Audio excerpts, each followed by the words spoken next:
रायगड जिल्ह्यातील प्रसिद्ध असणारे हे पोह्याचे पापड. बऱ्याच ठिकाणी कोकणामध्ये या पापडांना मिरगुंड असे सुद्धा म्हटले जाते. हे पापड बनवण्यासाठी तुम्हाला कुठलीही पूर्वतयारी करावी लागत नाही. हव्या त्या वेळेला या पोह्यांचं पीठ बनवून तुम्ही हे पापड बनवू शकता. घरामध्ये जे पोहे कांदे पोह्यांसाठी आपण वापरतो तेच जाडे पोहे या पापडांसाठी वापरलेले आहेत.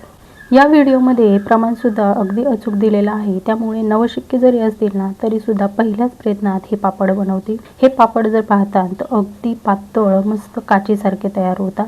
अगदी या पापडामधून आपला हातसुद्धा आरपार दिसतो.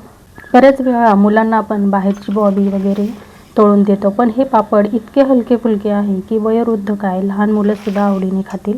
विशेष म्हणजे हे पापड तळल्यानंतर सुद्धा अजिबात तेलकट होत नाही आणि मस्त खुसखुशीत देखील होतात.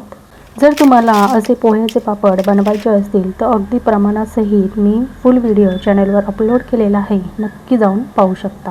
व्हिडिओ आवडला असेल तर लाईक करा. धन्यवाद.